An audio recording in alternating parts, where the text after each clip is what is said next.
Smart ইংলিশের আরও একটি এপিসোড নিয়ে চলে এসেছি আমি। আজকে আমরা পড়ব the night train at Deoli, class 12 first সেমিস্টারের একদম লাস্ট অংশটুকু। কি হবে লেখকের এবার কি হবে সেটাই আমরা দেখব। ঠিক আছে, মেয়েটির সাথে কি তার আবার পুনরায় দেখা হবে নাকি আর দেখা হবে না, সেটা কি হয় ঘটনাটা সেটাই দেখব। অসাধারণ একটি শেষের অংশ। ঠিক আছে, শুরু করি।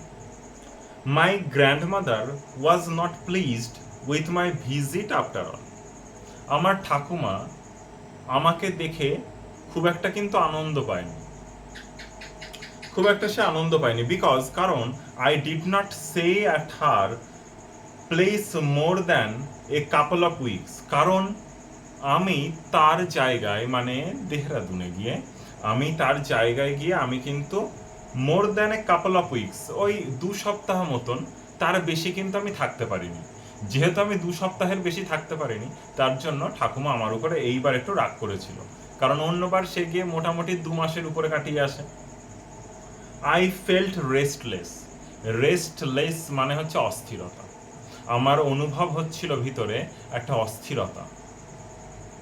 অ্যান্ড ইল অ্যাট ইজ, এবং আমার ভিতরে একটা অসুস্থতার মতন আমি ভাব করছিলাম। মানে আমার ভিতর থেকে একটা ইল অ্যাট ইজ মানে শান্ত। ঠিক আছে, অ্যাট ইজ মানে শান্ত হয়ে যাওয়া। ঠিক আছে, কিন্তু আমার মনের মধ্যে লেখক বলছে যে ইল মানে অসুস্থতা, মানে অশান্তি চলছিল একটা। So I took the train back to the planes. তাই এবার আমি আর পার্বত্য এলাকায় থাকলাম না, আমি ট্রেন ধরলাম কোথায় আসবো বলে, আবার সমতল ভূমিতে আসবো বলে।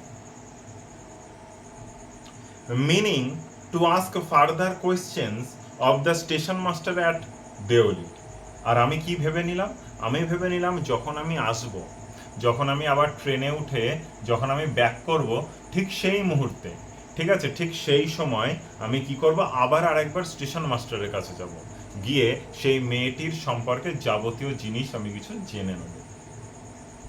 বাট কিন্তু অ্যাট দেওলিতে there was a new station master.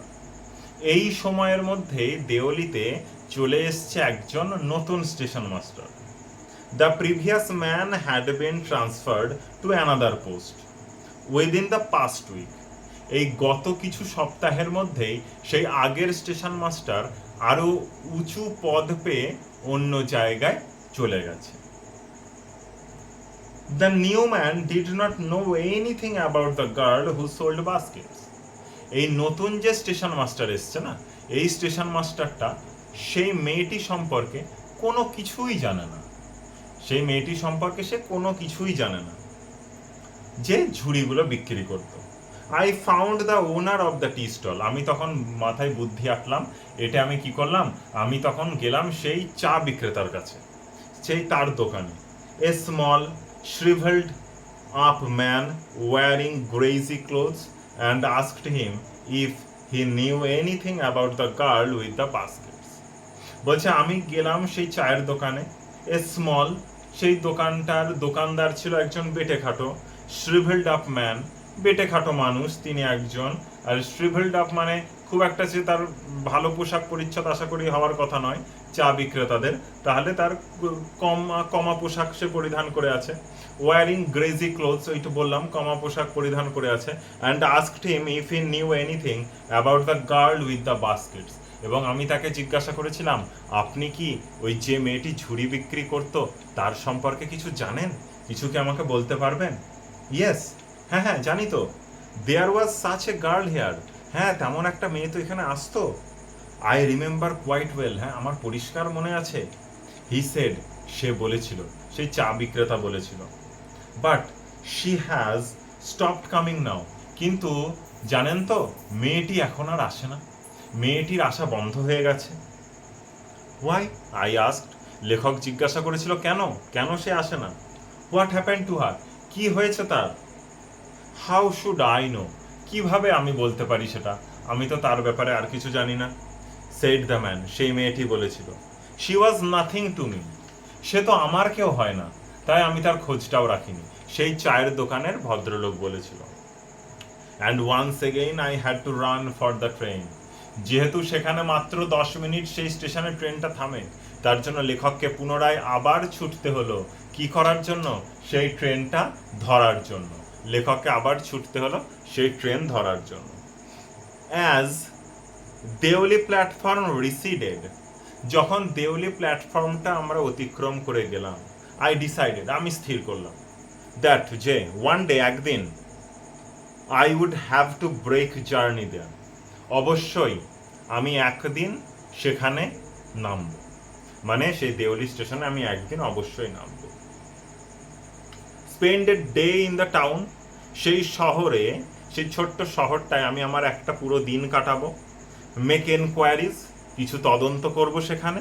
And find the girl who had stolen my heart with nothing but a look from her dark impatient eyes.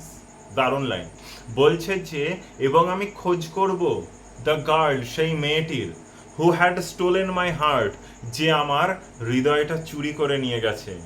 With nothing but a look, কিছু না দিয়ে, কিছু না দেখিয়ে, শুধুমাত্র হার dark impatient আইজ, শুধুমাত্র তার কালো বড় ইমপেশেন্ট, পেশেন্ট মানে হচ্ছে এখানে রুগী না, কিন্তু পেশেন্ট কথার এখানে অর্থ হচ্ছে ধৈর্য। ইমপেশেন্ট আইজ মানে তার চোখটা ছিল, মানে আমাদের সমস্ত কিছু কেড়ে নেওয়ার মতন তার চোখ, মায়াবী চোখ, ঠিক আছে, তার মায়াবী চোখ আমাকে, আমার হার্টটা নিয়ে নিয়েছে, মানে আমার হৃদয়টা সে নিয়ে নিয়েছে। তাই আমি তার ব্যাপারে কিছু তদন্ত করব। কে বলছে? লেখক বলছে। কোথায় এসে তদন্ত করবে? এই দেওলি স্টেশনে সারাটা দিন একটা থেকে সে তদন্ত করবে। উইথ দিস থট, এই চিন্তাটা মাথায় নিয়ে, আই কনসোল্ড মাইসেলফ, আমি নিজেকে কনসোল মানে সান্ত্বনা দিলাম। Through out my last term in college, আমার যে কলেজের আর শেষ কিছুদিন ছিল, সেই কিছুদিন আমি নিজেকে এটা বুঝিয়ে বুঝিয়ে সান্ত্বনা দিলাম। এই তো কলেজটা শেষ হয়ে যাবে, আমি যাব, আমি একটা দিন সেখানে নামবো, মেয়েটার ব্যাপারে তদন্ত করব, আমি আবার ব্যাক করব। সে নিজেকে বোঝাতে লাগলো লেখক। I went to Dehra again, আমি পুনরায় আবার দেহরাতে গিয়েছিলাম। ইন দ্য সামার, গ্রীষ্মকালে। And when in the early hours of the morning the night train drew into Deoli station, যখন সেই একই ট্রেনে করে আমি যখন যাচ্ছি দেহেরার উদ্দেশ্যে, দেহেরাতে দেওলিতে সেই ট্রেনটা তখন ভোরবেলায় থামে। ঠিক আছে, আমরা আগেই জানতাম ভোরবেলায় থামে। সেই ভোরবেলায় I looked up and down the platform, আমি প্ল্যাটফর্মের এদিক ওদিক তাকাচ্ছিলাম, for signs of the girl, যাতে সেই মেয়েটির আমি সাইন পেতে পারি, তার চিহ্ন আমি পেতে পারি। Knowing I would not find her but hoping just the same, বলছে আমি জানতাম যে আমার সাথে আর তার কোনোদিন দেখা হবে না।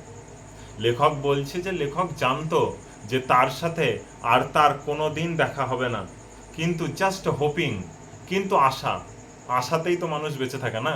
তাই লেখকও আশা করেছিল যদি তার সাথে একবার অন্তত দেখা হয়ে যায় সেই মেয়েটি। কিন্তু যা ঘটে যায় মানুষের জীবনে, আর কখনো সেই জিনিস তো ব্যাক করে আসা সম্ভব নয়। কিন্তু লেখকও যেমন অপেক্ষা করে রয়েছে, তেমন অনেকে অপেক্ষা করে থাকে, কিন্তু অপেক্ষা করেও তার শেষে কিছু ফল আসে না। সামহাও, কোনোভাবে, I could not bring myself to break journey at Deoli, কোনোভাবে কোনো প্রকারে আমার আর দেওলিতে নেমে স্টেশন ব্রেক করা হয়নি, মানে নেমে আমি যে একটা দিন কাটাবো ভেবেছিল লেখক, সেটা আর তার হয়ে ওঠেনি। বোঝা গেল? And spent a day there, এবং তার সেই একটা দিন সেখানে কাটানো সম্ভব হয়নি। আই থিঙ্ক, আমি ভেবেছিলাম, I was afraid to do this, আমি, লেখক বলছে লেখক ভেবেছিল যে সে কি করেছিল না, অ্যাফ্রেড টু ডু দিস, মানে সে ভয় পাচ্ছিল যে সে নামবে, নেবে, খুঁজবে, তার ব্যাপারে তদন্ত করবে। কেন লেখক ভয় পাচ্ছিল?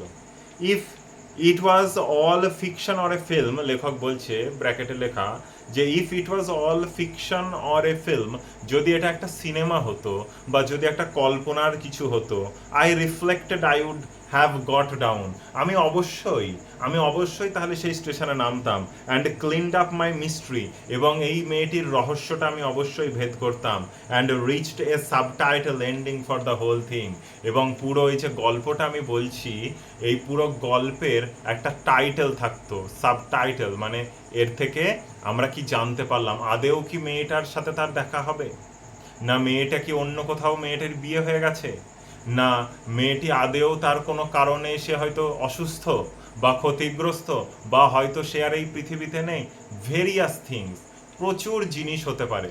লেখকের মাথায় এই কল্পনাগুলোই চলছিল, তাই লেখক বলছে যদি এটা সিনেমা হতো বা যদি এটা কল্পনা হতো তাহলে আমি অবশ্যই নামতাম, কিন্তু যেহেতু এটা রিয়েল স্টোরি তার জন্য লেখক বলল যে না, আমি আর নামবো না। এইগুলো নিয়ে লেখক ভয় পাচ্ছিল। I was afraid of discovering what really happened to the girl. লেখক বলছে যে আমি এই বিষয়টাতেই ভয় পাচ্ছিলাম, যে মেয়েটির সাথে আদতে যদি কোনো খারাপ কিছু হয়ে থাকে বা যদি কিছু হয়ে থাকে সেই জিনিসটা আমি চাই না, সেই জিনিসটা আমি শুনতেই চাই না, সেই জিনিসটা আমি জানতেই চাই না। আমার মনে যে স্মৃতিটা রয়েছে আমি সেই স্মৃতিটা নিয়েই বেঁচে থাকতে চাই। লেখক সেটাই চাচ্ছে। পারহ্যাপস, সম্ভবত, she has no longer in Deoli, হতে পারে মেয়েটি আর দেউলিতেই নেই। পারহ্যাপস শি ওয়াজ ম্যারিড, সম্ভবত হয়ে গেছে তার বিয়ে, এটা তো স্বাভাবিক। Perhaps she had fallen ill, হতে পারে সে অসুস্থ। In the last few years, শেষ কিছু বছরে, I have passed through Deoli many times, আমি দেউলির উপর দিয়ে অনেক কবার গেছি। And I always look out of the carriage window, এবং আমি বারবার আমার জানলার বাইরে তাকিয়েছি, half expecting to see the same unchanged face smiling up at me, আমি বারবার প্রত্যেকবার চাইতাম যে সেই মেয়েটি এসে দাঁড়াক এবং আমার দিকে তাকিয়ে হাসুক, তার সেই হাসির মুখটা আমি দেখতে চাই। I wonder what happens in Deoli, আমি ভাবতাম দেওলির কি হয়েছে, বিহাইন্ড দ্য স্টেশন ওয়ালস, বা দেওলির কি আছে সেই স্টেশনের পাঁচিলের বাইরে। But I will never break my journey there, কিন্তু আমি কখনো আমার জার্নি সেখানে আমি থামাইনি। ইট মে স্পয়েল মাই গেম, এটা আমার গেম, মানে এই যে খেলা একটা, মানে কল্পনার খেলা, ঠিক আছে, লেখক বলতে হচ্ছে যে কল্পনার খেলা, এই যে প্রেমের যে খেলা, বলছে আমি এই খেলাটা নষ্ট করতে চাই না। কেন চাই না? অসাধারণ শেষের লাইনগুলো একদম সারা জীবন মনে থেকে যাবে। I prefer to keep hoping and dreaming, I prefer to keep hoping and dreaming, আমি পছন্দ করতাম, প্রেফার মানে পছন্দ করা, আমি পছন্দ করতাম to keep hoping and dreaming, যে আমি পছন্দ করতাম যে আমি হোপ করব, আমি আশা করব, মানে কোনো কিছু নিয়ে চিন্তা করব, অ্যান্ড ড্রিমিং, এবং আমি তার স্বপ্ন দেখব, সেই মেয়েটির স্বপ্ন দেখব, এবং আমি তার চিন্তাতেই সারা জীবন থাকব। And looking out of the window, এবং looking out of the window, এবং আমি তার জন্যই ট্রেনের জানলা দিয়ে আমি বাইরে তাকাবো, আপ অ্যান্ড ডাউন, এদিক ওদিক তাকাবো। দ্যাট লোনলি প্ল্যাটফর্ম, সেই একাকী platform. Waiting for the girl with the baskets, আমি অপেক্ষা করব আমার কল্পনাতে সেই মেয়েটির জন্য যে ঝুড়ি বিক্রি করতো সেই দেওলি স্টেশনে। I never break my journey at Deoli, আমি কখনো দেওলিতে আমার জার্নি থামাইনি। But I pass through as often as I can, কিন্তু আমি কি করতাম, যতটা পারতাম ততবার আমি দেওলি স্টেশনের উপর দিয়ে ট্রেনের যাত্রা করতাম, যদি এক ঝলক তার দেখা পাওয়া যায়। এই হচ্ছে আমাদের দ্য নাইট ট্রেনের দেওলি। তাহলে এখান থেকে এই গল্প থেকে আমরা কি বুঝতে পারলাম বলো? এই গল্প থেকে আমরা বুঝতে পারলাম যে যদি কোনো কিছুকে মানুষ না পায়, ঠিক আছে, লেখক বলতে চাচ্ছে যে লেখক তো সেই মেয়েটির সাথে তো তার আর সম্পর্ক থাকলো না, লেখক তো তাকে তার অর্ধাঙ্গিনী বানাতে পারলো না, কিন্তু লেখক বলতে চাচ্ছে যে তার যে স্মৃতিটা আমার কাছে রয়েছে না, ওটাই আমার কাছে সারা জীবন থেকে যাবে। হয়তো বা মেয়েটির কোনো অসুস্থতা হতে পারে, হয়তো মেয়েটির অন্য জায়গায় বিয়ে হতে পারে, কিন্তু যে অতীত, যে স্মৃতিটা তার ছিল, সেটা নিয়েই সে বাদবাকি সম্পূর্ণ জীবনটা কাটিয়ে দিতে পারবে। এটাই হচ্ছে আমাদের এই গল্পের মেন থিম, যে কাউকে পছন্দ করলে বা কাউকে ভালোবাসলে, যদিও বা সে চলে যায়, তাহলেও তার স্মৃতিটা সারা জীবন তোমার সাথে থেকে যাবে। যদি ভালো লাগে অবশ্যই চ্যানেলটিকে সাবস্ক্রাইব করবে, বন্ধুদের মধ্যে শেয়ার করবে। Thanks for watching.